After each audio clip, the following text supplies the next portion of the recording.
Secara ringkasnya, saringan kesihatan menjadi objektif terpenting dalam PKB 40 untuk memastikan pengesanan awal penyakit yang boleh dirawat dengan kos yang rendah melalui intervensi awal.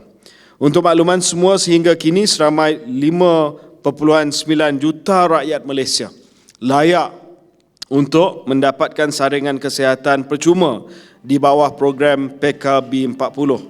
Namun hanya 582,000 lebih sahaja yang telah memanfaatkan skim ini. Jadi terdapat 5.3 juta yang masih belum mendapatkan manfaat daripada skim PKB 40 yang percuma yang disediakan oleh kerajaan melalui program PKB 40 ini. Daripada jumlah yang telah pun kita saring, seramai 186,610 orang dikesan mempunyai sekurang-kurangnya satu penyakit tidak berjangkit, dan bagi mereka tak tahu yang mereka ada NCD tersebut. Perkara ini sangat membimbangkan kerana masih lagi ramai penerima PKB 40 yang layak tetapi seperti mana yang saya sebutkan tadi tak datang untuk saringan kesihatan. Dari sudut pandemik COVID-19 ianya terkawal di Malaysia. Sebab itulah kita berani untuk memberi lebih banyak kelonggaran kepada rakyat. Apabila pandemik COVID-19 sudah terkawal, maka Kementerian Kesihatan Malaysia boleh memberi tumpuan semula kepada epidemik NCD. Kerana walaupun pandemik COVID-19 ini merupakan satu public health emergency ataupun kecemasan dari segi kesihatan awam, tetapi yang lebih berjangka panjang adalah epidemic NCD ataupun the non-communicable disease epidemic. Sebab ini tidak manifestasi dengan tempoh masa yang terdekat.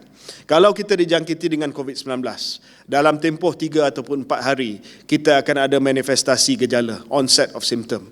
Tapi kalau kita mengidap NCD, gejala ataupun kemudaratan itu mungkin akan hanya kita melihat tahun-tahun yang akan datang ataupun beberapa tahun yang akan datang.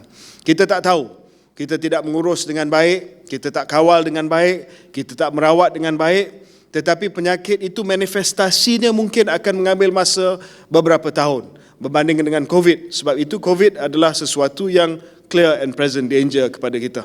Tetapi NCD ini dia adalah ibarat ticking time bomb. Kita tak tahu dia ada, tetapi sesuatu hari nanti ia akan meletup. Dan apabila ia meletup, too late. Sebab kita terpaksa menjaga ataupun merawat dan kita tidak dapat melaksanakan tindakan untuk mencegah NCD itu untuk menjadi lebih teruk kepada rakyat kita.